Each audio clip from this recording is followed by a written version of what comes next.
The moment I heard the cabinet door slam shut, I knew something was wrong. My daughter-in-law Amber had been acting strange for weeks, but nothing prepared me for what happened next. "We'll be using paper plates from now on, Patricia," she announced, with a smile that didn't quite reach her eyes. "It'll save us time on dishes." But this wasn't about convenience. It was about control. Little did she know, I had decades of experience dealing with difficult people, and if she wanted to play games with paper, I could too. By the time she was filling out rental applications on borrowed printer paper, she'd learn exactly who she was messing with. I'd love to know which corner of the globe you're watching from. And if this story speaks to you, make sure to subscribe. Tomorrow's video is one you absolutely can't miss. I never imagined I'd be living with my son and daughter-in-law at 63. After Thomas passed away, the 4-bedroom colonial in Westbrook felt too empty, too quiet. When Mason suggested I sell the house and move in with him and Amber in their home in Fairfield, it seemed like the perfect solution. They had plenty of space in their suburban home, and I could help with their toddler, my grandson Lucas. "Mom, it makes sense," Mason had said, his eyes earnest behind his glasses. "The real estate market is great right now, and you could invest that money instead of watching it sit in property value. Plus, Lucas would love having his grandma around." At first, it was wonderful. Lucas and I would spend our mornings in their backyard garden, planting marigolds and cherry tomatoes while Mason worked from home in his office, and Amber headed to her job at the pediatrician's office. I'd have dinner ready when she got home, and we'd all eat together at their oak dining table, the same one Thomas and I had given them as a wedding present 5 years ago. But 3 months in, I noticed the shift. It started with small things. Amber, rearranging the kitchen cabinets without telling me, moving my collection of vintage Pyrex dishes to the highest shelf where I couldn't reach them. Then came the comments about my cooking. "Patricia, this pot roast is delicious, but it's so heavy on calories. Mason and I are trying to cut back on red meat," she'd say, while taking second helpings. I'd smile and nod, reminding myself that this was their home, not mine. I was a guest here, even if I was contributing to groceries and utilities. Then came Thursday when everything changed. I'd spent the morning making my special chicken casserole, the one Lucas loved, only to discover all my baking dishes had been moved to the garage. "I decluttered the kitchen," Amber explained when she came home. "We never use half those dishes anyway." That evening at dinner, instead of setting the table with the blue stoneware plates that had been a housewarming gift from my sister Judith, Amber pulled out a package of paper plates. "We'll be using these from now on," she announced, distributing them around the table. "It's more efficient." Mason looked up from his phone, confused. "What happened to the regular dishes?" "They're just a waste of water and time," Amber replied, not meeting his eyes. "And your mom won't have to spend so much time washing up." I felt my face flush. "I don't mind doing dishes, Amber. It's the least I can do since you're letting me stay here." "It's decided," she said with a finality that left no room for discussion. "Besides, we're saving the environment by using less water." I watched as she served my carefully prepared casserole onto flimsy white paper plates that immediately began to sag under the weight. Mason looked uncomfortable, but said nothing, his eyes darting between his wife and me.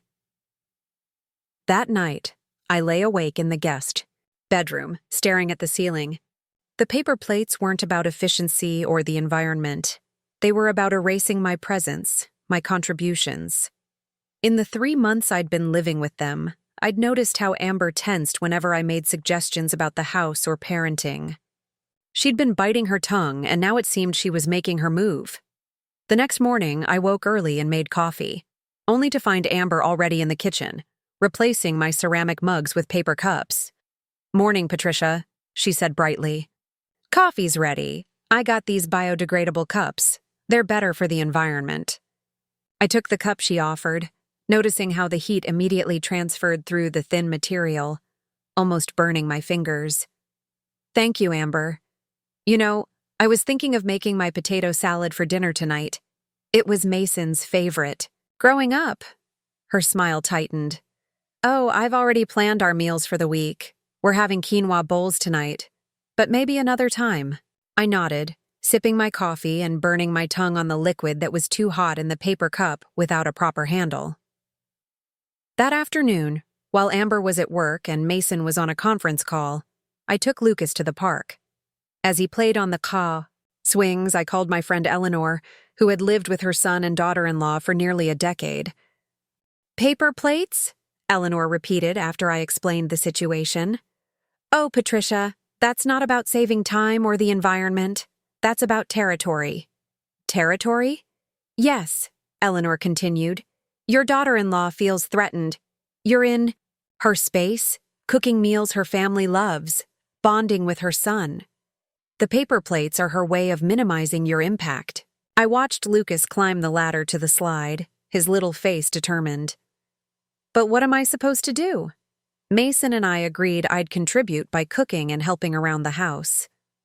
You need to establish boundaries, Eleanor said firmly. Make it clear that you respect her authority in her home, but you also deserve respect as a member of the household. And maybe start looking for your own place, just in case.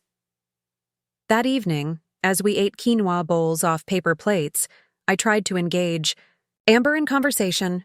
How was work today? Any interesting cases? She shrugged. Nothing special, just the usual runny noses and earaches. Lucas and I had a great time at the park, I offered. He's getting so good at climbing. I know, Amber said, her tone sharp. I take him there every weekend. Mason cleared his throat. Mom, didn't you say something about looking at that senior community in Millbrook? The one with the nice garden plots? I stared at him, confused. I hadn't mentioned any senior community. I don't think so, honey. Well, maybe we should look into it, he said, avoiding my eyes. Might be good to have some options. The realization hit me hard. They'd been discussing my living situation without me. This wasn't just about paper plates. They wanted me gone. For the next week, I kept to myself, using the paper plates without complaint, drinking from paper cups and keeping my cooking simple. I noticed Amber relaxing, obviously thinking she'd won. But I was formulating a plan. On Saturday morning, I announced I was going shopping. I need some new clothes for the summer, I explained, and I might look at some furniture too. Amber's eyebrows shot up. Furniture? What kind of furniture? Oh, just some ideas, I said vaguely. For when I find my own place. The relief on her face was almost comical. That's a great idea, Patricia. Let me know if you need help with anything. I spent the day not at the mall, but at apartment complexes around town.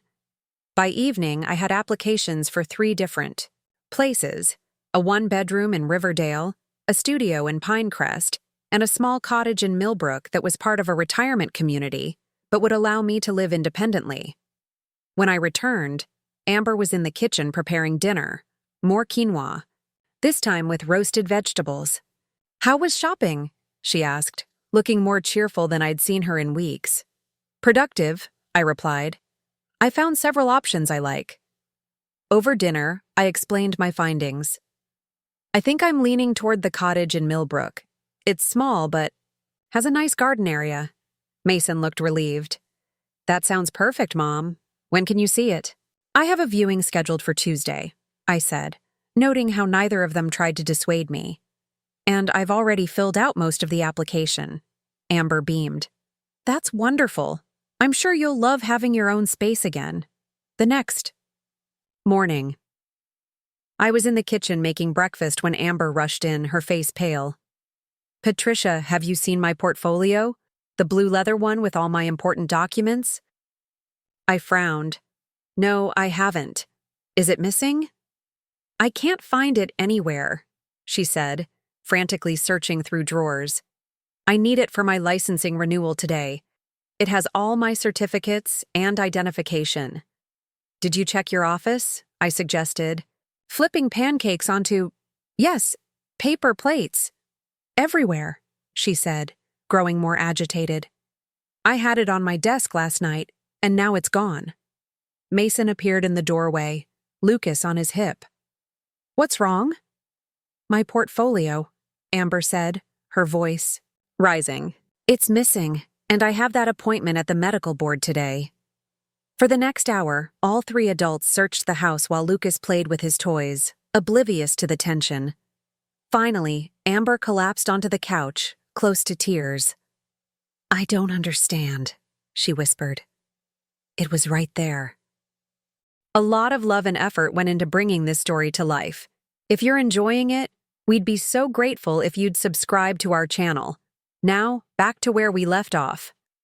I sat beside her, placing a comforting hand on her shoulder. Could someone have moved it? Lucas, perhaps? She shook her head. It was on my desk in the office. Lucas doesn't go in there. Well, I said carefully, maybe this is a sign you need to digitize your important documents. That's what I did recently. Scanned everything and stored it on my cloud drive. Amber looked at me, her eyes narrowing slightly. That doesn't help me today. No, I agreed. But maybe I can help you recreate what you need.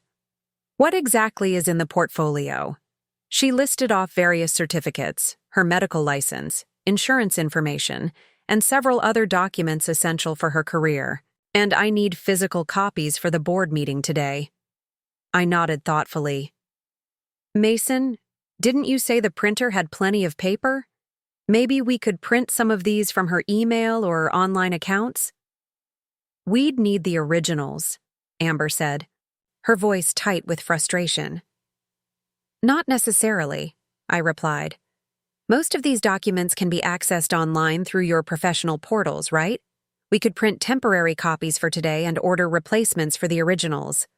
For the next 2 hours, I helped Amber log into various professional websites, download her credentials, and print them on paper. Ironic, considering her insistence on paper plates to save the environment. This is just temporary, she kept saying as we printed document after document. I'll find my portfolio. By lunchtime, we had recreated most of what she needed. As she organized the papers into a makeshift folder, I noticed her hands were shaking. Thank you, she said stiffly. I don't know what happened to my portfolio, but at least I can make my appointment now. I smiled reassuringly. Sometimes things disappear for no reason. I'm sure it'll turn up. After she left, Mason approached me in the kitchen. Mom, you haven't seen Amber's portfolio, have you? I met his gaze steadily. No, I haven't. But I'm sure it's around here somewhere. He studied my face for a moment. It's strange that it would vanish like that. Very strange, I agreed. Just like how all my baking dishes ended, up in the garage, and we suddenly switched to paper plates. His eyes widened as understanding dawned. Mom, I have no idea where Amber's portfolio is, I interrupted. But I do know that respect is a two-way street. When I moved in here, I didn't expect to be treated like an unwanted guest in my own family's home. Mason ran a hand through his hair, looking troubled. Things have been tense, I know. But hiding Amber's work documents, if that's what happened, isn't the answer. Neither is making your mother eat off paper plates, I replied quietly. Or moving her things without permission. Or discussing her living situation behind her back. He had the grace to look ashamed.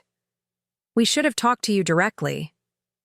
Yes, you should have, I agreed. But it's not too late to start communicating honestly. When Amber returned that evening, she seemed subdued. The board meeting went okay, she reported. They accepted the printed copies, but I need to get replacements for the originals. I'm glad it worked out, I said, setting the table with surprise, the blue stoneware plates I'd retrieved from the cabinet. I thought we could use real dishes tonight. I made lasagna.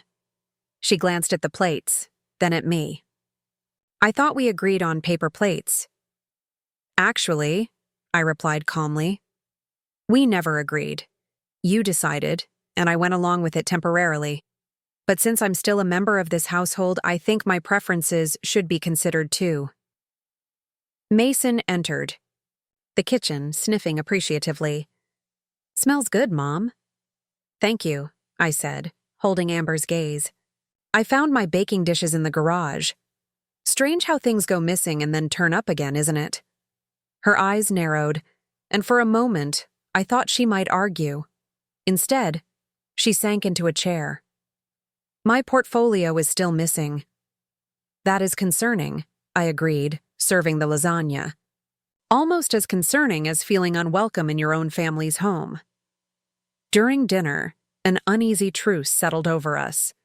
Lucas chatted happily about his day at preschool, unaware of the tension between the adults. As we ate, I noticed Amber watching me, her expression thoughtful. After Lucas was in bed, she joined me in the living room. "Patricia, we need to talk." I set aside my book. "I think that's a good idea." "Did you take my portfolio?" she asked directly. I met her gaze evenly. "Amber, I've been feeling increasingly unwelcome in this house. The paper plates, moving my things, the whispered conversations about senior communities, it all sends a clear message." "That doesn't answer my question," she persisted. "No, it doesn't," I agreed. "But it explains why we're having this conversation. If you want me to leave, you could simply ask. There's no need for passive-aggressive tactics." She had the grace to look embarrassed. "It's not that simple." "It never is with family," I replied. "But treating me with disrespect isn't the solution." Mason appeared in the doorway. "I found it," he announced, holding up the blue leather portfolio. It was under the stack of mail on the entryway table. Amber rushed to take it, relief washing over her face as she checked its contents. "Everything's here, thank God." I watched the exchange, feeling a mixture of vindication and sadness. "I'm glad it turned up. Now, perhaps we can have an honest conversation about our living arrangement." Mason sat beside me on the couch. "Mom, we don't want you to leave." "That's not the impression I've been getting," I replied. Amber sighed, clutching her portfolio. "It's been an adjustment. I'm used to running my household a certain way." "I understand that," I said, "but I'm not a guest or a babysitter. I'm family, and family deserves respect." "You're right," she admitted. "The paper plates were stupid. I just felt like I was losing control of my own home." I nodded, feeling the first real connection with her in weeks. I never meant to take control. I just wanted to contribute. "Maybe we need clearer boundaries," Mason suggested. "Areas where Mom has autonomy and areas that are solely yours, Amber." As we talked into the night, I realized that the paper plate incident had been a symptom of a deeper issue: unspoken expectations and fears on both sides. By morning, we had a new understanding. I would continue living with them, but with defined responsibilities and spaces. Amber would have complete control over certain aspects of the household, while I would have my own domain as well. And as for the paper plates, they were relegated to picnics and emergencies only. Family meals would be served on proper dishes, the ones that had been part of our history together, and the ones that would be part of our future. But I still kept those apartment applications in my bedside drawer, just in case. A week after our heart-to-heart conversation, things seemed to be improving. Amber had stopped using paper plates, and I was careful to respect her system in the kitchen. We'd established a rotating meal schedule. I cooked 3 nights a week, she handled 3, and we ordered takeout on Sundays. The tension in the house had eased considerably. Then came the letter. I was sorting through the mail when I noticed an official-looking envelope addressed to both Mason and Amber from their mortgage company.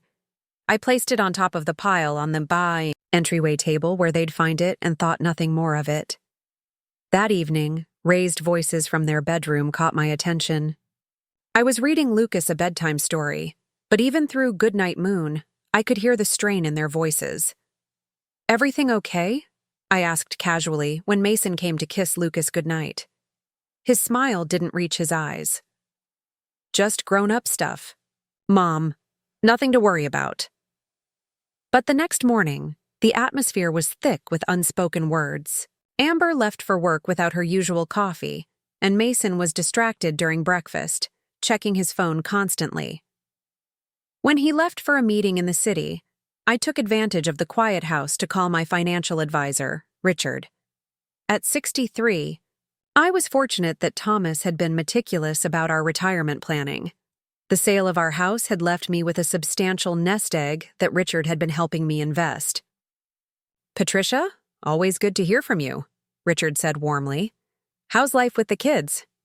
"It has its challenges," I admitted. "But that's not why I'm calling. I need your advice on something." I explained that I was considering helping Mason and Amber financially, though I wasn't sure exactly what they needed help with yet. "I just want to know my options," I concluded. Richard was silent for a moment. "Well, you're in an excellent position financially.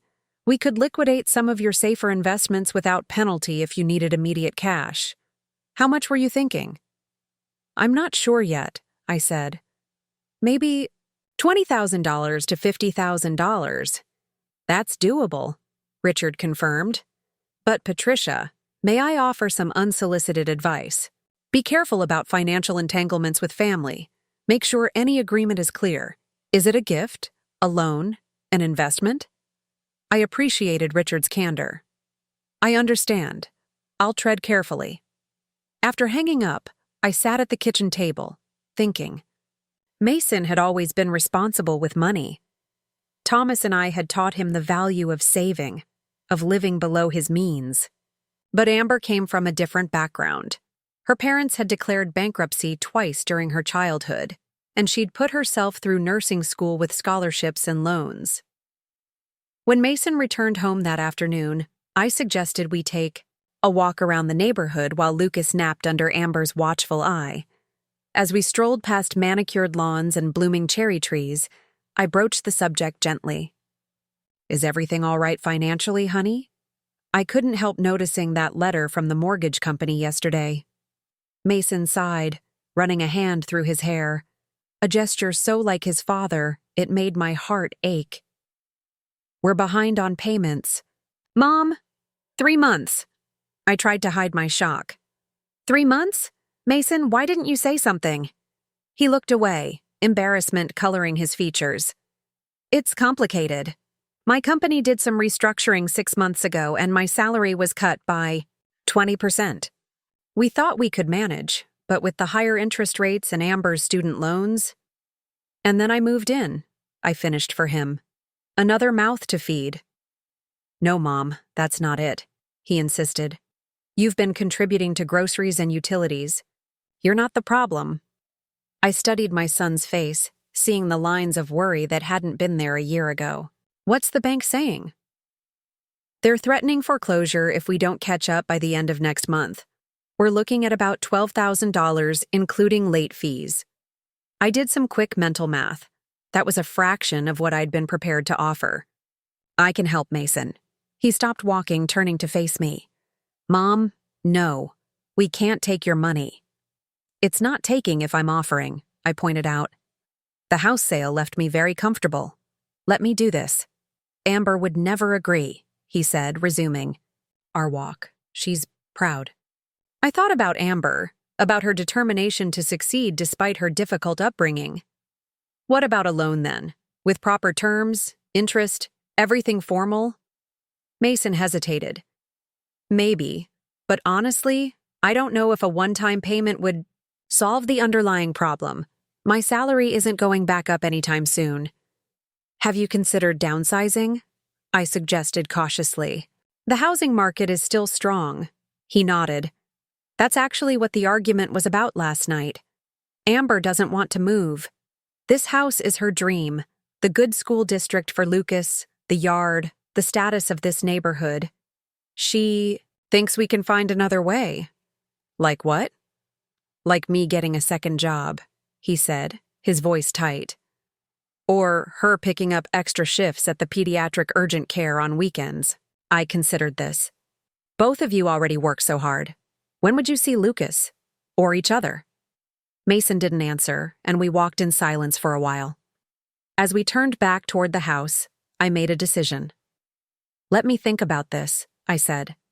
"There might be a solution we haven't considered yet." That evening, after everyone had gone to bed, I sat in the living room with my laptop, researching rental properties in the area. The cost of a decent 2-bedroom apartment was surprisingly high, nearly $2,500 a month. Even a 1-bedroom was around $2,000. No wonder Mason and Amber were struggling with their mortgage if rents were this inflated. An idea began to form in my mind. What if I purchased a small home in the area and rented it to them at below market rate? They could sell this house, pay off their debts, and have a fresh start without the crushing mortgage. And I would have an investment property that would eventually return to my estate. The next morning, I called Richard again and scheduled a meeting at his office. By the time I returned home, I had a solid plan and pre-approval for a mortgage of my own, though I wouldn't need it given my liquid assets. Mason and Amber were both home early, sitting at the dining table with papers spread before them. Their faces were drawn, the strain of financial worry evident. "Mom," Mason said, looking up, "we need to talk to you about something." I set my purse down. "I'm all ears." Amber cleared her throat. "We've been discussing our options, and we think the best solution might be, well, we might need to sell the house." I kept my expression neutral. "I see. And where would you go?" "That's where we wanted to talk to you," Mason continued. "We know you've been looking at apartments for yourself, but we were wondering if you'd consider pooling resources with us. We could find a bigger place together, share expenses." Amber nodded. "It makes financial sense. And I've realized that having you here has been good for Lucas, for all of us." I was touched by the admission, knowing how difficult it must have been for Amber to suggest a permanent living arrangement with her mother-in-law. "That's very generous of you both, but I have another proposal." I laid out my plan, using a portion of my savings to purchase a smaller house that would better fit their budget. They could sell this place, clear their debts, and rent from me at a reasonable rate. "Mom, that's—" Mason began, clearly overwhelmed. "Absolutely not," Amber interrupted, her cheeks flushed. "We are not taking charity from you." "It's not charity," I explained patiently. "It's an investment for me. The property will appreciate, and the rental income, even at below market rate, will supplement my retirement."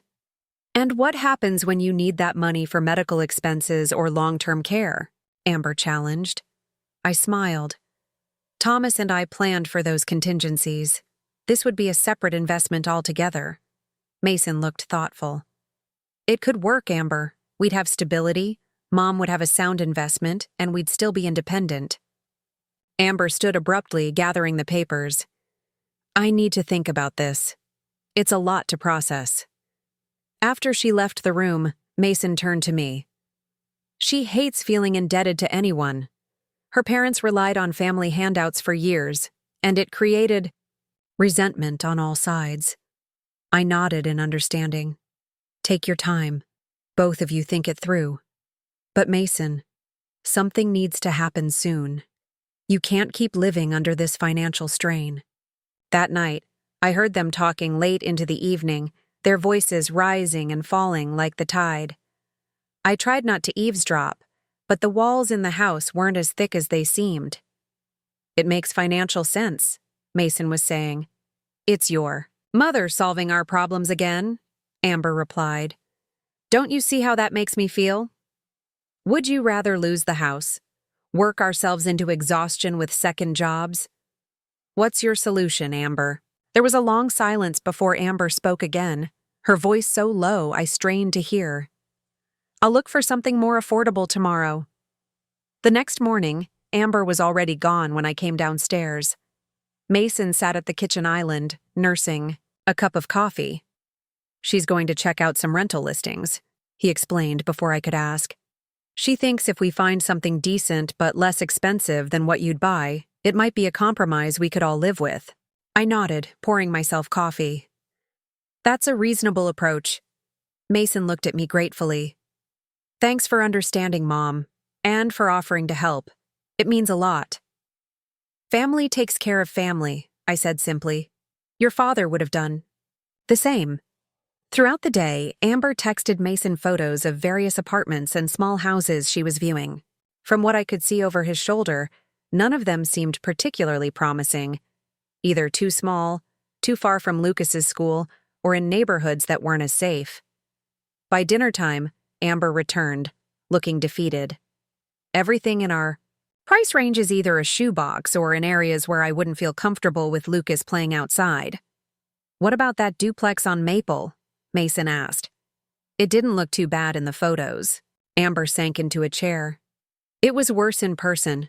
Water damage in the ceiling, and the whole place smelled like cigarettes. I busied myself with dinner preparations, giving them space to talk. As I chopped vegetables for a salad, an idea occurred to me. What about your application for that cottage in Millbrook? Amber asked suddenly, looking at me. The one in the retirement community? Did you ever hear back from them? I hesitated. The truth was, I'd never actually submitted the application. It had been a bluff, a way to assert my independence during our paper plate war. They had quite a waiting list, I said vaguely. So, you weren't approved? She pressed. Not yet, I replied, which wasn't technically a lie. These places can take months to process applications. Amber looked thoughtful. I drove by there today, actually. It seemed really nice. Secure, well-maintained. I raised an eyebrow. You were considering the retirement community for yourselves? She laughed, the first genuine laugh I'd heard from her in days. No, of course not. But I was thinking, if you did move there, maybe we could rent this house from you instead of you buying a new one. The mortgage would be paid off from the sale of your old house, right? So you could charge us whatever the property taxes and insurance cost, plus a little profit. Mason straightened, looking between his wife and me. That could actually work. Mom would have her own space in a nice community, and we'd have an affordable place to live. I set down my knife. But I thought you didn't want to feel indebted. To me. Paying fair rent isn't being indebted, Amber said. And this way, everyone wins. You get your independence, we get stability, and Lucas still gets to see his grandma regularly. It was a clever solution, I had to admit. And the retirement community did have its appeal. Social activities, maintenance-free living, people my own age to befriend. I'd need to check if they have any openings, I said, deciding to play along for now. The application I submitted was for a future waiting list. I can help with that, Amber offered eagerly. I know someone who works in their office, one of our patients' daughters. I could put in a good word.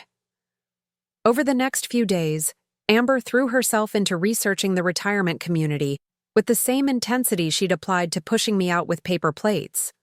She brought home brochures, arranged a tour for us, and even spoke to her contact about expediting my application. I went along with it, genuinely curious to see the community for myself. It was lovely, spacious cottages arranged around a central clubhouse, walking paths winding through gardens, and a small lake where residents could fish or paddle in rowboats. What do you think? Amber asked as we drove home from the tour. Could you see yourself living there? I considered the question honestly. It has its appeal, but it's a big decision. Of course, she agreed. Take your time, but they do have a cottage opening up next month if you're interested. My contact says they'd fast-track your application since you're already pre-qualified financially. Mason was waiting for us when we returned, Lucas building with blocks at his feet. How was it? Beautiful, I replied. Very peaceful. Mom's gonna think about it, Amber told him, her tone suggesting she thought the deal was all but done. That evening, I called Eleanor again. My daughter-in-law has gone from trying to get rid of me with paper plates to trying to install me in a retirement village so they can have my house, I explained, keeping my voice low even though my bedroom door was closed. Eleanor laughed. Well, that's progress, I suppose. At least now she's being direct about what she wants. True, I acknowledged. And the community is lovely. I'm just not sure I'm ready for that step yet. Then don't take it, Eleanor said simply. You're in a position of power here, Patricia. You have options. They don't. I thought about Mason and Amber, about their financial struggles and their desire to provide stability for Lucas. But their family. I want to help them. Help doesn't have to mean giving them exactly what they want, Eleanor pointed out. What do you want, Patricia? It was a good question, one I hadn't fully considered. What did I want? After Thomas died, I'd been operating on autopilot, making decisions based on practicality rather than preference. I want family around me, I said finally, but I also want respect and independence. Then find a solution that gives you both, Eleanor advised. The next morning, I asked Mason and Amber to sit down with me after breakfast. I've been thinking about our situation, I began, and I have a counter-proposal. They exchanged glances. We're listening, Mason said.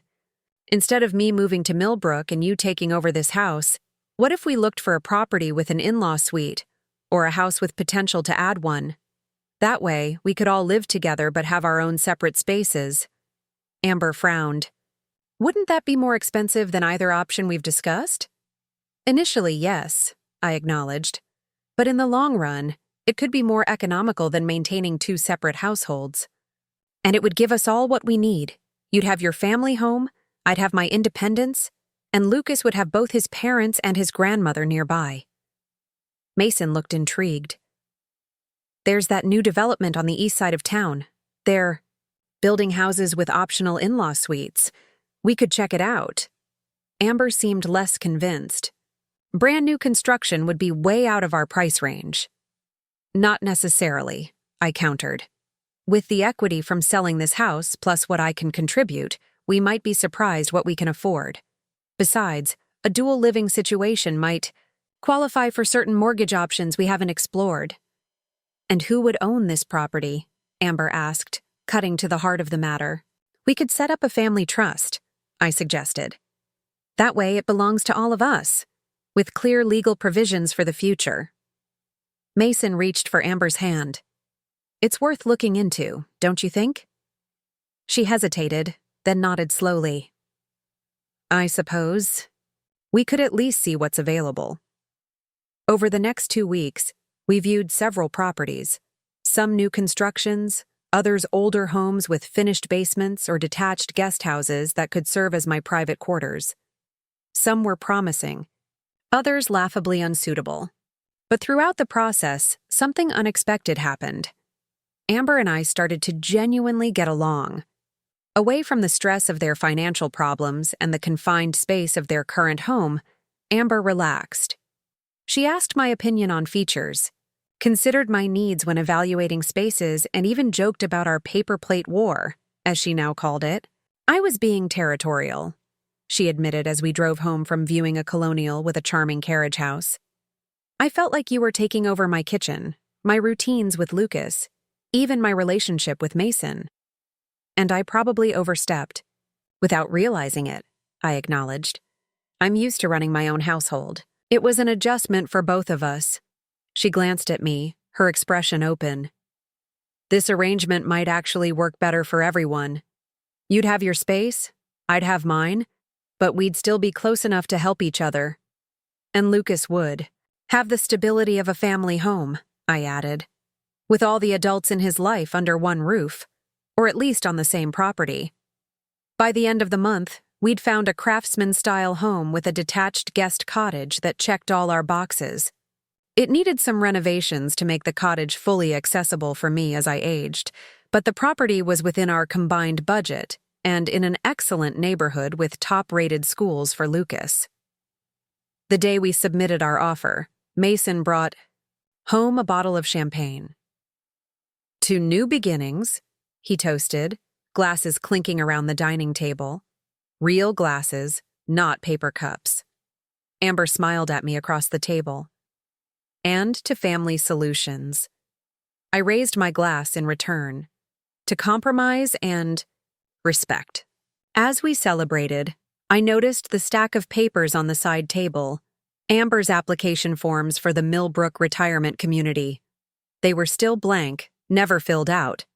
Just like my applications for apartments had been props in our power. Struggle. Sometimes, I reflected, the strongest position is the one where everyone wins. The paper plates were long gone, replaced by understanding. And the only paper that mattered now was the offer letter on a home where we could all live with dignity and independence. Together. 3 weeks after submitting our offer on the Craftsman, home with the guest cottage, we received the call we'd been hoping for. The sellers had accepted. Despite multiple bids, our offer had won out, partly due to the heartfelt letter Mason had written explaining our family situation. They were moved by our story, the real estate agent explained. The wife's mother had lived with them for years before she passed, so they understood the value of multi-generational living. The celebration that evening was genuine. Even Lucas sensed the excitement, though at 4, he couldn't possibly understand the complexities of real estate transactions. "Will I have my own room in the new house?" he asked, blue eyes wide with wonder.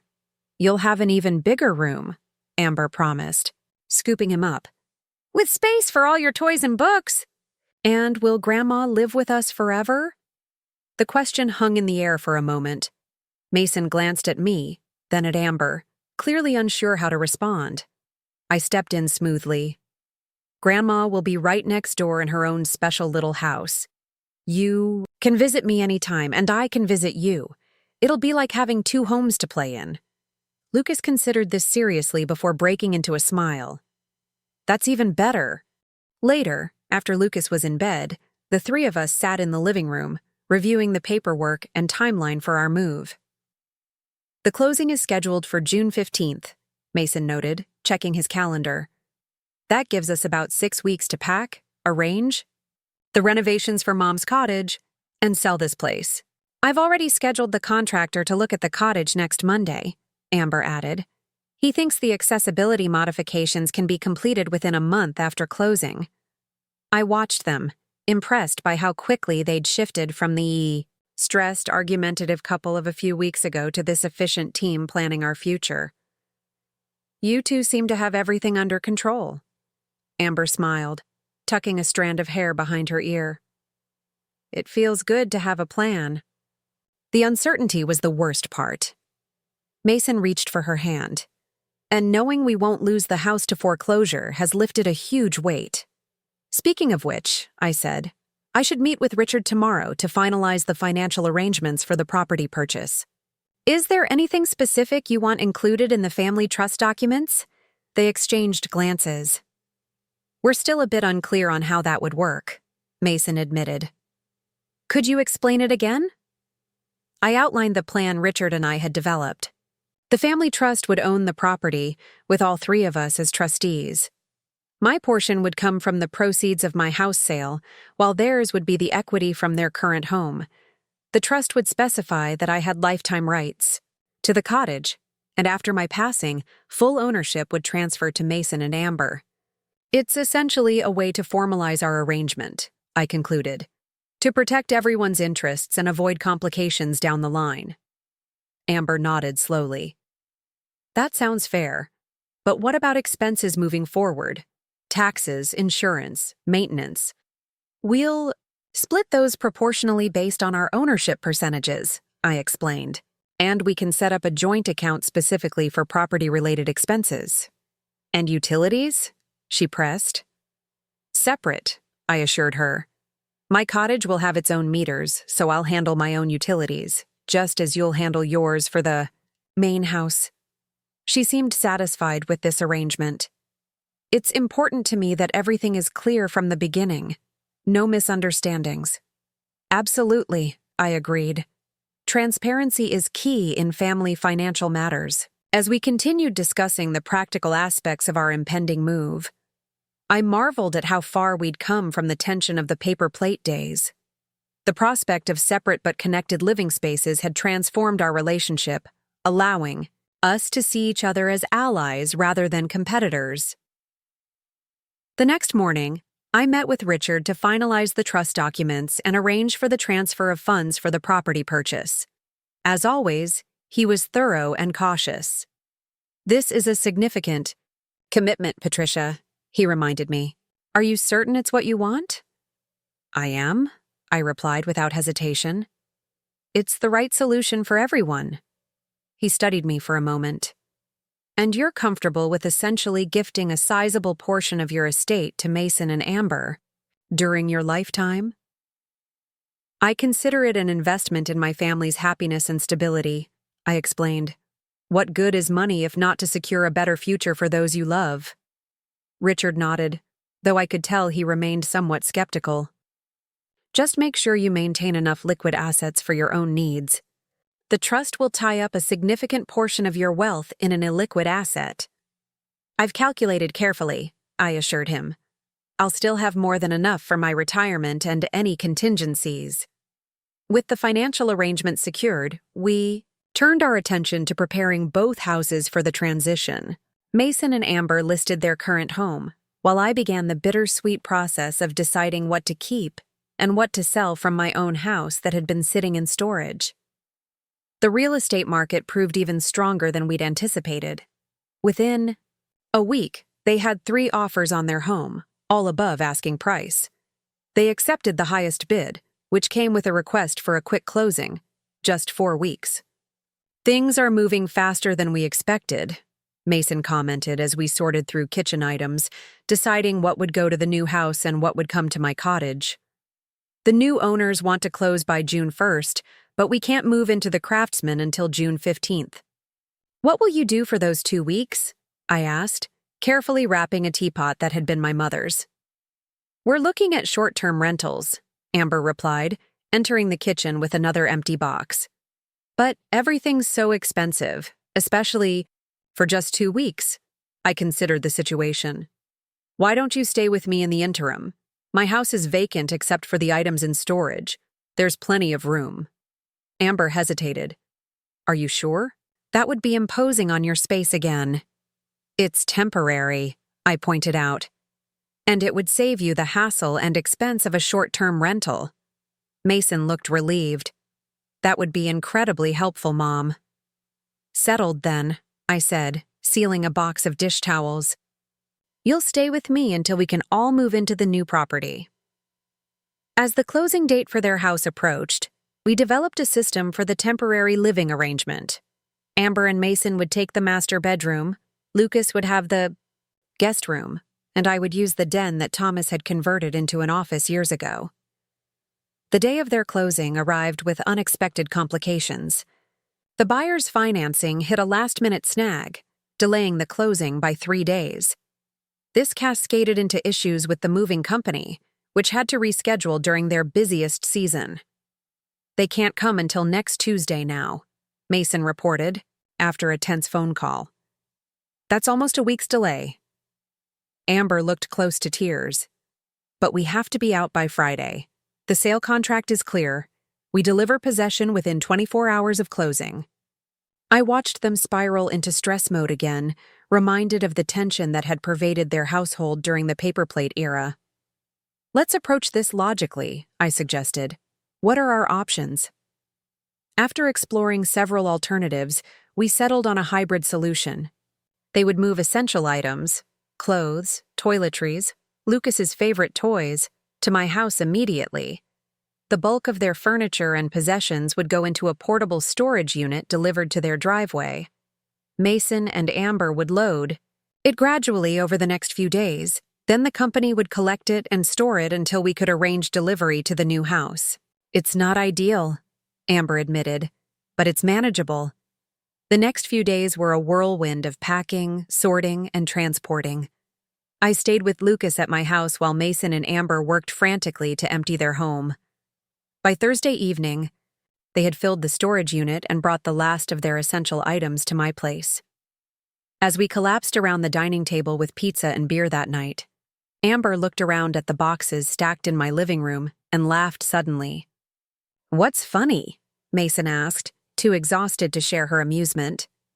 "Just thinking about how far we've come," she replied. "A few months ago, I was trying to get Patricia out of our house with paper plates. Now we're all living in her house, and our stuff is in boxes on her floor." I smiled, appreciating her ability to see the irony. Life has a way of coming full circle. Mason raised his beer bottle. Two unexpected journeys and flexible plans. We clinked bottles, sharing a moment of camaraderie born from shared challenges. Living together in my house proved easier than anticipated. Perhaps it was the temporary nature of the arrangement, or maybe it was the knowledge that our permanent solution would provide everyone with their own space. Whatever the reason, we fell into a comfortable routine, sharing cooking duties, taking turns with Lucas, and respecting each other's need for quiet time. One evening, as Amber and I prepared dinner together, she broached a subject that had clearly been on her mind. "Patricia, I owe you an apology," she said, chopping vegetables with precise movements. "The paper plate thing was childish and passive-aggressive." I continued stirring the pasta sauce. "Water under the bridge." "No, I need to explain," she insisted. I was feeling so overwhelmed, financially, professionally, as a mother. When you moved in, you seemed to do everything so effortlessly. The cooking, the cleaning, the way Lucas adored you. I felt replaced. I turned to face her. "That was never my intention." "I know that now," she acknowledged. "But at the time, I was too insecure to see it clearly. The paper plates were a way of asserting control when I felt like I was losing it." Her honesty touched me. "We all have our moments of pettiness, Amber. I certainly wasn't innocent in our power struggle." She raised an eyebrow. "You mean like hiding my portfolio, right? Before my licensing renewal?" I had the grace to look sheepish. "Not my finest hour." To my surprise, she laughed. "Actually, I respect the strategy. It was perfectly calibrated, inconvenient enough to make a point, but not damaging enough to cause real harm. The key to effective passive aggression," I joked. "Make your point without burning bridges." We shared a laugh. The tension of those earlier days now transformed into a story we could tell with humor rather than resentment. The 2 weeks stretched into 3 as the closing date for the Craftsman house was delayed due to inspection issues. The sellers needed to replace a section of the roof, which pushed our timeline back by another week. By the end of the 3rd week, in my house, we were all feeling the strain of living out of suitcases. Lucas had grown cranky without his full complement of toys. Mason was struggling to work remotely from the dining table, and Amber and I were stepping on each other's toes. In the kitchen, despite our best efforts, "I found some mold in the bathroom ceiling this morning," Amber mentioned casually as we sipped coffee one Saturday. "Near the vent fan." I frowned. "That's strange. I've never had mold issues before." "It's probably just the extra humidity from having 4 people using one bathroom," she suggested. "I can clean it this afternoon." "I'll take a look first," I offered. That bathroom was renovated just before Thomas passed. It shouldn't be developing problems already. After breakfast, I examined the ceiling carefully. The mold was indeed visible around the vent fan, a small black patch that seemed to be spreading along a hairline crack in the ceiling.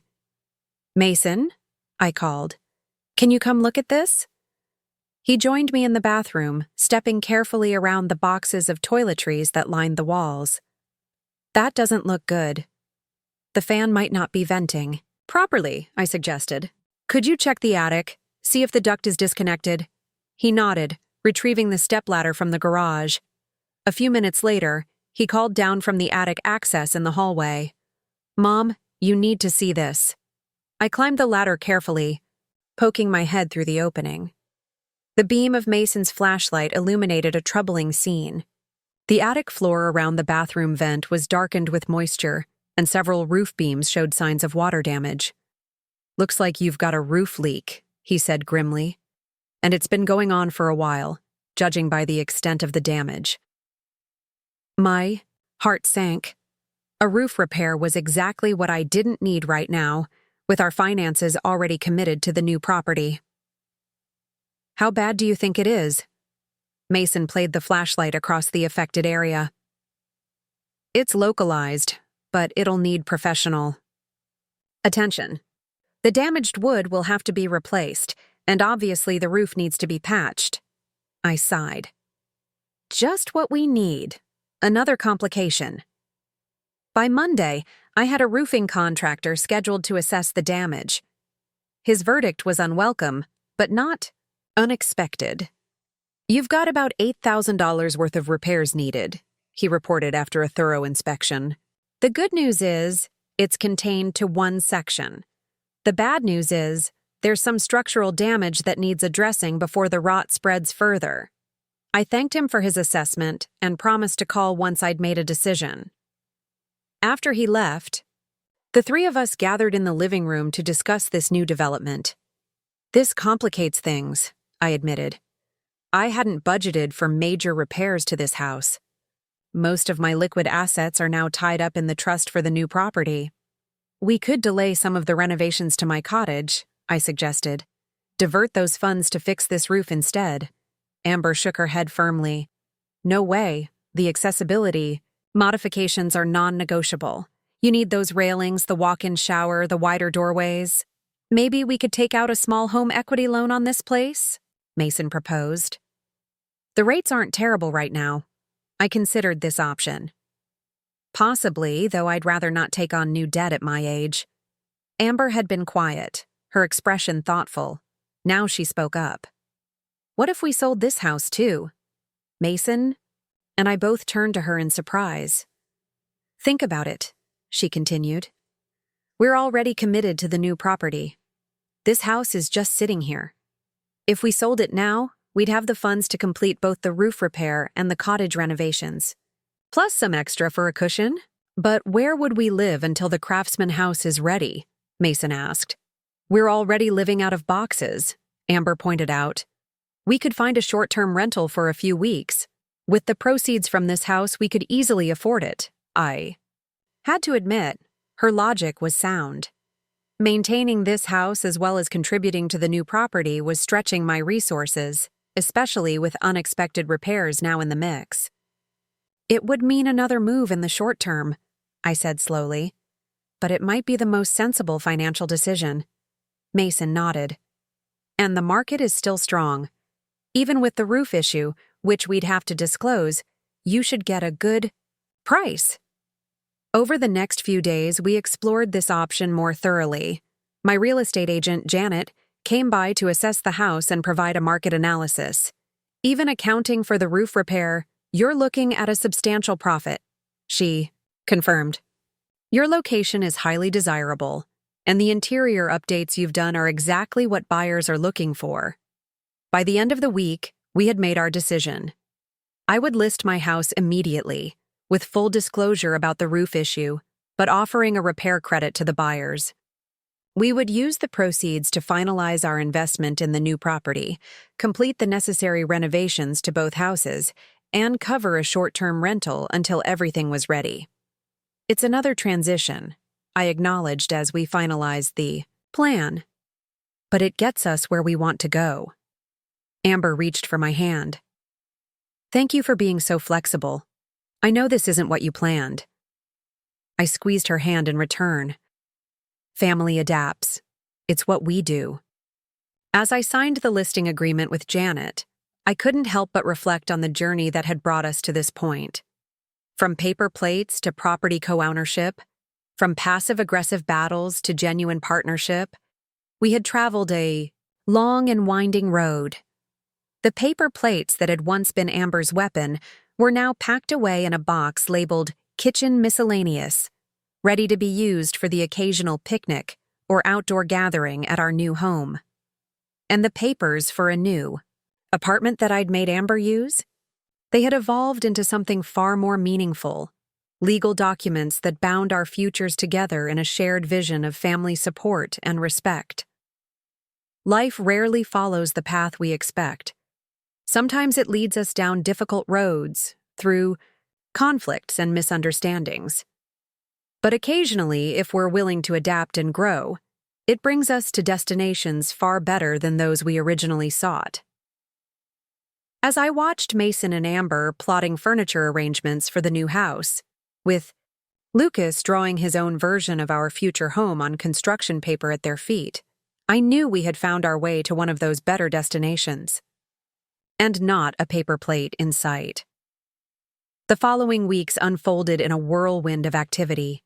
Janet, my real estate agent, worked her magic and had 3 potential buyers tour my house within days of listing it. Despite the disclosed roof issue, we received 2 solid offers, both slightly above asking price with the repair credit factored in. The family with the teenage boys seems most serious, Janet advised as we reviewed the offers at her office. They've already been pre-approved for financing, and they're flexible on the closing date. That would be ideal, I agreed, thinking of our timeline with the Craftsman house. The sooner we can align all these moving pieces, the better. We accepted their offer, scheduling the closing for July 1st, just 2 weeks after our expected closing date on the Craftsman property. This would give us a small window to complete the most essential renovations to my cottage before I needed to vacate my current house. Meanwhile, we secured a furnished 2-bedroom apartment in Oak Ridge Suites, a complex that specialized in short-term executive rentals. The monthly rate was steep, but with our various home sales and purchases lined up, we could afford the premium for a few weeks of stability. It's not exactly homey, Amber commented as we toured the apartment, but it has everything we need. The space was impeccably clean but sterile, beige walls, generic furniture, and the faint smell of industrial cleaning products. Still, it offered a comfortable temporary solution with amenities that would make our transition easier. A pool for Lucas, a fitness center for Mason, and a central location close to both of our workplaces. We'll make it work, Mason said. Ever. The optimist. It's just for a few weeks. Those few weeks quickly expanded when our contractor for the cottage renovations called with unwelcome news. There's a 6-week backlog on the specialized bathroom fixtures you ordered, he explained apologetically. The walk-in shower unit, the grab bars, the comfort height toilet, they're all on extended back order. I shared this setback with Mason and Amber over dinner that evening at my house, where we were still camping out among boxes and suitcases. 6 weeks? Mason echoed, his fork pausing midway to his mouth. That pushes everything back to mid-August, Amber calculated quickly. That means 2 months in the temporary apartment, not 2 weeks. I could see the stress returning to their faces, the tightness around Mason's eyes, the slight downturn of Amber's mouth. We'd all been hanging on by a thread, enduring the discomfort of transition with the promise of our perfect solution just on the horizon. Now that horizon had receded further. What about alternative fixtures? I suggested. Could we find similar items that are available now? Mason shook his head. These were specifically chosen for accessibility and safety. Substituting with whatever's available might compromise those features. And we don't want to cut corners on something so important, Amber added, surprising me with her staunch support. Patricia's safety comes first. Their unwavering commitment to my well-being touched me deeply. Just months ago, Amber had been trying to edge me out of their home with paper plates. Now she was advocating for the best possible accommodations. For me, even at the cost of their own comfort. Maybe there's another approach, I said thoughtfully. What if we completed the renovations in phases? Do the structural modifications first, widening doorways, adding ramps, and then install the fixtures when they arrive? Mason brightened. That could work. We could at least make the cottage livable, if not fully accessible right away. And we could set up temporary solutions, Amber suggested, like a shower chair in a regular shower until the walk-in is installed.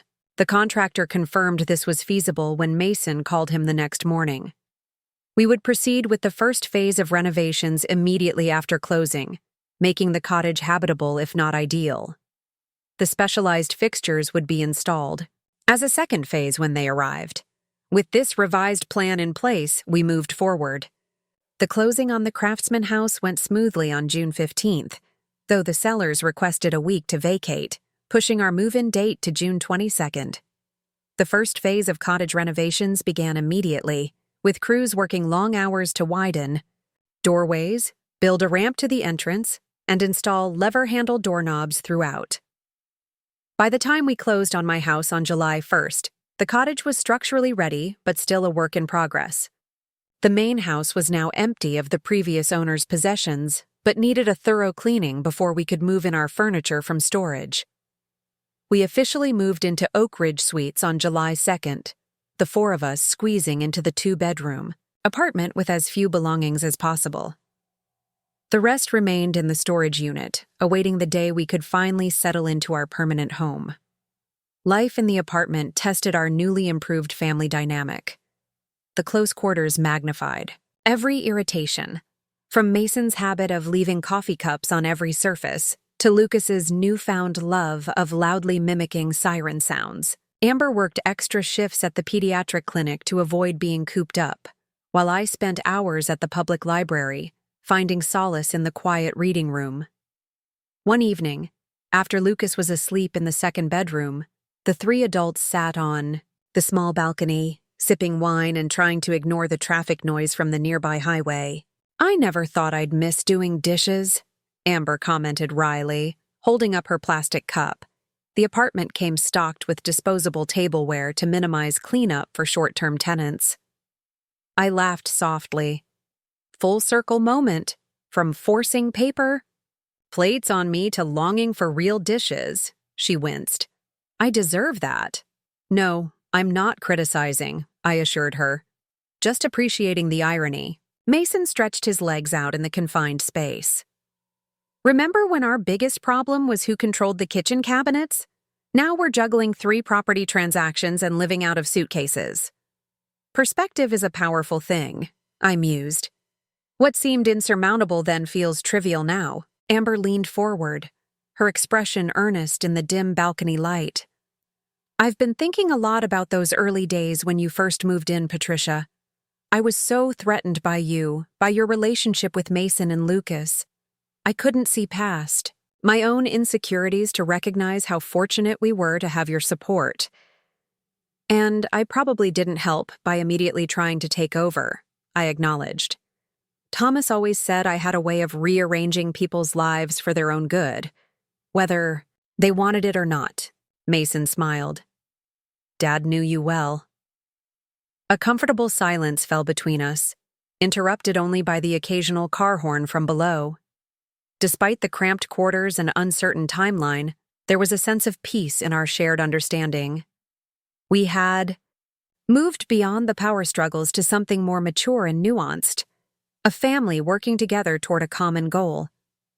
The weeks in the apartment stretched into a month, then 6 weeks. The cottage renovations progressed, albeit slower than anticipated due to material delays and permit issues. The specialized bathroom fixtures finally arrived in mid-August, but by then, we'd discovered additional plumbing work was needed to accommodate them properly. Throughout September, we maintained our routine.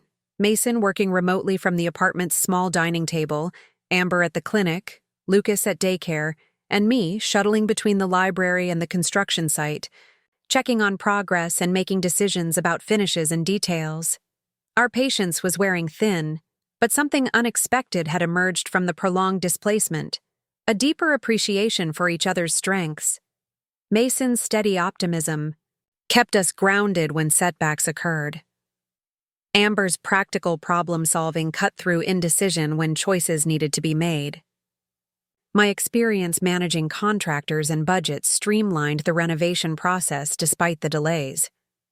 "We make a good team," Mason observed one evening as we reviewed the latest progress photos from the contractor. "Each of us bringing different skills to the table." Amber nodded in agreement. "I don't think any of us could have managed this alone." Finally, in early October, nearly 4 months after purchasing the Craftsman house, we received the news we'd been waiting for. Both the main house and the cottage were ready for occupancy. Moving day arrived with perfect fall weather, crisp air, golden sunlight, and the scent of leaves turning. The storage company delivered our belongings, and a team of movers helped position the heavier furniture according to the floor plans we'd meticulously prepared. By evening, the houses were filled with boxes but taking shape as homes. Lucas raced from room to room in the main house, claiming spaces and testing the acoustics with delighted shrieks. Mason assembled beds while Amber organized the kitchen, arranging pots and pans with the efficiency of someone who had moved too many times in recent months. In my cottage, I unpacked at a slower pace, savoring the process of setting up my new space exactly as I wanted it. The renovations had transformed the charming but outdated structure into a perfect haven for my needs. Wide doorways, no steps, accessible shower, carefully positioned lighting. Every detail had been considered with my current comfort and future needs in mind. As twilight deepened, Amber appeared at my door carrying a bottle of champagne and 4 glasses. Crystal, not plastic. "Housewarming," she explained with a smile. "I thought we should christen both homes properly." Mason and Lucas joined us, and we gathered in my small living room, surrounded by half-unpacked boxes and misplaced furniture. "To new beginnings," Mason proposed, raising his glass. "To family solutions," Amber added, echoing her toast from months earlier.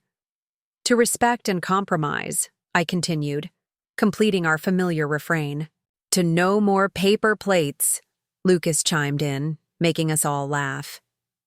Later, after they had returned to the main house and I was alone in my cottage for the first time, I sat in the comfortable armchair by the window, reflecting on the journey that had brought us here. From those tense early days of paper plates and territorial battles to this thoughtful, balanced arrangement, we had traveled a long and sometimes painful road. The next morning, I woke early, enjoying the quiet of my own space. I made coffee in my new kitchen, arranged exactly to my preferences with no need to accommodate anyone else's systems. The freedom was exhilarating, yet somehow hollow. After months of constant togetherness, the solitude felt strange. I was contemplating this paradox when a knock sounded at my door. I opened it to find Lucas standing there in pajamas, his hair tousled from sleep. "Morning, Grandma," he said, rubbing his eyes. "Mom said I should ask if you want to have breakfast with us."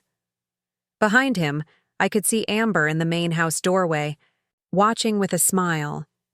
I waved, and she waved back. "I'd love that," I told Lucas, taking his small hand in mine.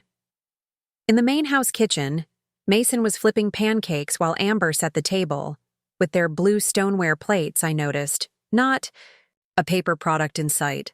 "Hope you slept well in your new place," Mason said, sliding a pancake onto a waiting platter.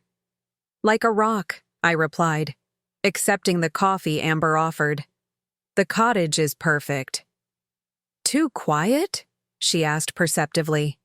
I smiled. "Maybe a little. I've grown accustomed to Lucas's siren imitations and Mason's snoring." "Hey!" Mason protested good-naturedly. As we settled around the table for our first breakfast in our new arrangement, I felt a sense of rightness that had been missing during our months of transition. We had created not just houses but homes, spaces, that reflected our individual needs while facilitating our connection as a family.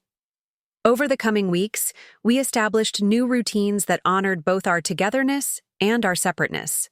I joined them for dinner 3 nights a week, and Lucas came to my cottage for special grandma afternoons when Amber needed time to herself. Mason set up a workshop in my garden shed, giving him a reason to visit regularly. The financial arrangement we had created through the family trust proved as solid as we'd hoped. The shared expenses were manageable for everyone, and the clear delineation of responsibilities prevented the kinds of misunderstandings that had plagued our earlier attempt at cohabitation. One Sunday morning in November, as golden leaves carpeted the lawn between our houses, Amber joined me for coffee on my small porch. "Patricia," she began, her voice uncharacteristically hesitant, I've been wanting to tell you something. I set my coffee down. That sounds serious. She smiled, but her eyes remained solemn. It is, in a way. I'm pregnant. Joy surged through me. Amber, that's wonderful news. It is, she agreed, her hand drifting unconsciously to her still flat stomach. But it also changes things. We'll need the second bedroom for the baby, which means Lucas won't have his own room. I finished for her, instantly, understanding the implication. She nodded. We've been discussing options, converting the office into a small bedroom, adding onto the house eventually. But those are longer-term solutions, and the baby will be here in June. I considered this new development. What about the loft space in the cottage? It's not being used for anything but storage right now. Amber looked surprised. You'd consider letting Lucas stay with you sometimes? Not sometimes, I clarified. We could convert the loft into his bedroom, a special place just for him. He could stay with me whenever he wanted, giving you and Mason space with the new baby when needed. Her eyes widened. That's incredibly generous. But are you sure? Having a 4-year-old underfoot isn't exactly peaceful retirement living. I laughed. Amber, nothing about our arrangement has been typical retirement living. Besides, I've come to appreciate the noise and chaos that comes with family. The cottage is too quiet sometimes. She reached for my hand, squeezing it with genuine emotion. You continue to surprise me, Patricia. Just when I think I have you figured out, you offer something like this. That's the beauty of family, I replied. We keep evolving, adjusting, finding new ways to support each other. As Amber shared the details of her pregnancy, the due date, their hopes for a girl this time, her lingering morning sickness, I marveled at how completely our relationship had transformed.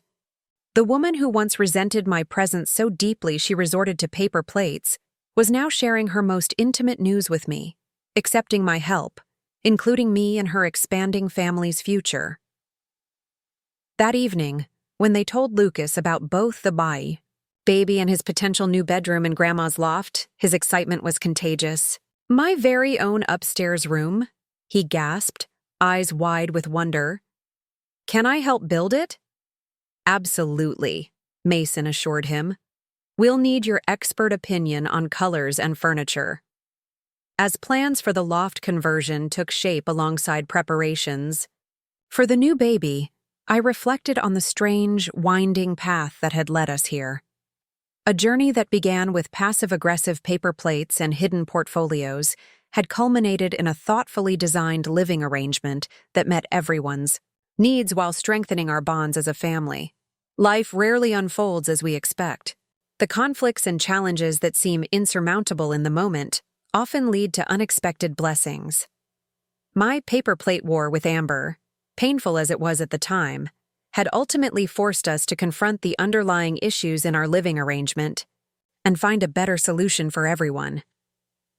Now, as I watched Lucas and Mason measuring the loft space for his new bedroom, with Amber offering suggestions from below, I felt profound gratitude for the journey, complicated and messy as it had been. We had moved beyond mere tolerance to genuine appreciation, beyond compromise to collaboration, and yes, there were still paper plates in the cupboard, but they were reserved for picnics and parties, not passive-aggressive statements.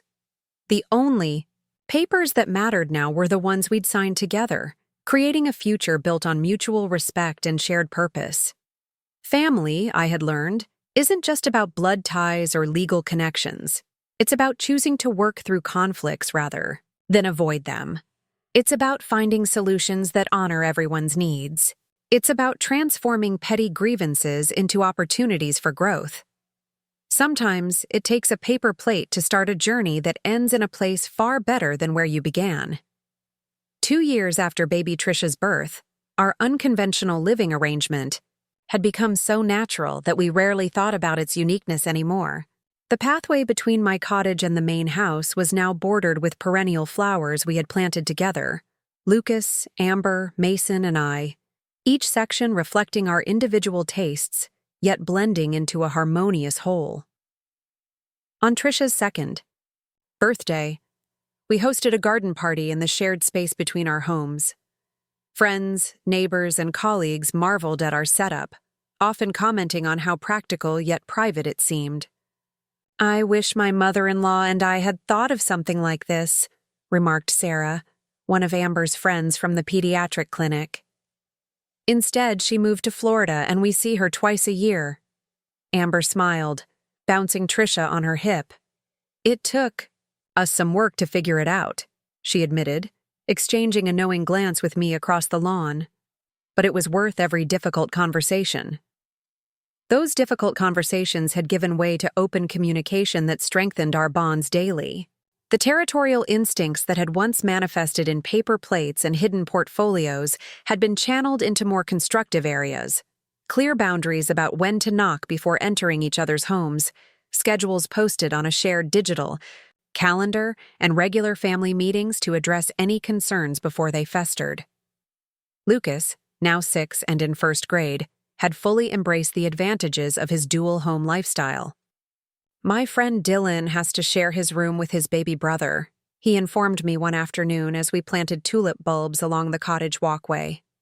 "I told him it's better when grandmas have their own houses with special rooms just for the big kids." I chuckled at his pragmatic view. "And what did Dylan say to that?" "He asked if you would adopt him," Lucas replied matter-of-factly. "I said probably not because you're busy with me and Trisha." The casual confidence with which he claimed his place in my life warmed my heart. Despite the unorthodox nature of our living arrangement, Lucas had never questioned the solidity of our family bonds. As autumn painted the trees in fiery hues, Mason approached me with an unexpected proposal. The tech company where he worked had offered him an opportunity to lead a new division, a significant promotion with substantial financial benefits. "The catch is," he explained as we sat on my porch one crisp October afternoon, "it would mean relocating to their headquarters in Austin." I absorbed this news quietly, watching a squirrel dart across the lawn with an acorn clutched in its mouth. "Texas is quite a distance," I finally observed. Mason nodded, his expression troubled. "About 500 miles, but they're offering a relocation package that would cover everything, plus a significant salary bump that would secure the kids' college funds." "Have you discussed this with Amber?" "We've been talking about it for a week," he admitted. "She's torn. The opportunity is incredible, but the thought of leaving this setup we've created—" He gestured to encompass our adjoining properties. "It's hard to imagine starting over somewhere new." I considered my response carefully, knowing that my reaction would influence their decision. "What would help you make the choice clearer?" He ran a hand through his hair, that familiar gesture so like his father's. "I guess knowing that whatever we decide, our family remains intact. That we don't lose what we've built together, even if the physical arrangement changes." "Family transcends geography," I assured him. "Whether we're under the same roof, in adjoining houses, or separated by state lines, we'll always be connected." Mason studied my face. "Would you consider coming with us, if we decided to go?" The question, though not entirely unexpected, still caught me off guard. "To Texas?" "We wouldn't ask you to live with us again," he clarified quickly. "We've all learned that lesson. But maybe something similar to what we have here, nearby but separate spaces. The relocation package is generous enough that we could make it work." I took a moment to imagine it, starting fresh in a new state at 65, building another cottage, establishing new routines. The prospect was both daunting and oddly exhilarating. "I'd need to think about it," I told him honestly. "Texas is very different from here.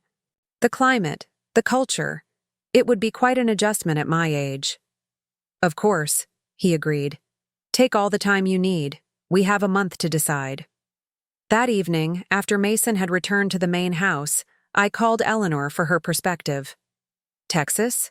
she echoed, surprise evident in her voice. "That's a big move, Patricia. What's your gut telling you?"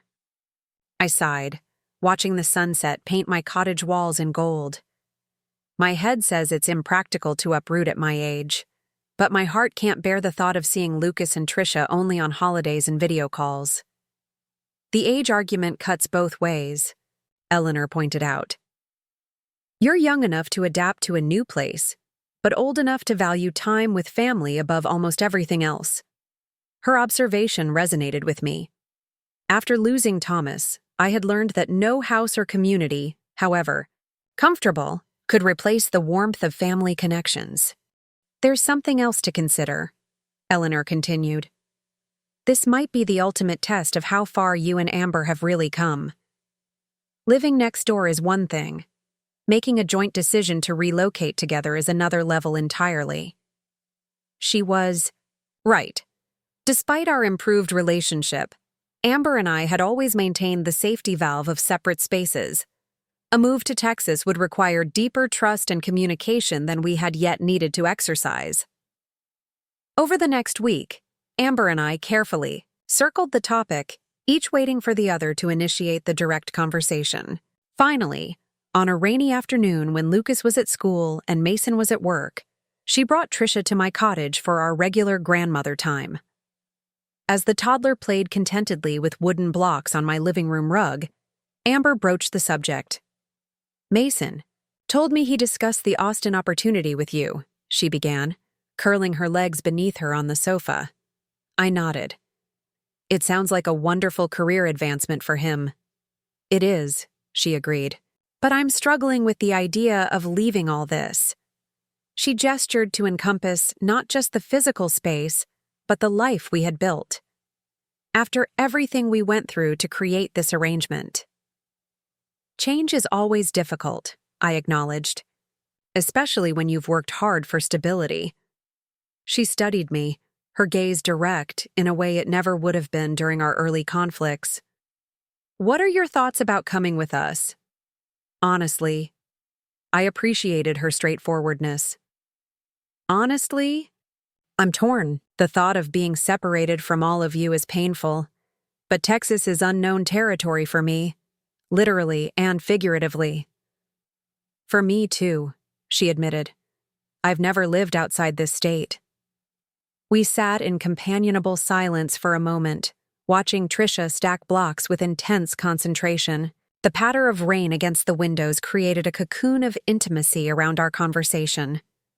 Remember when we were fighting over kitchen cabinets and paper plates? Amber said suddenly, a smile playing at the corners of her mouth. How small those issues seem now. I laughed softly. We've come a long way from those days.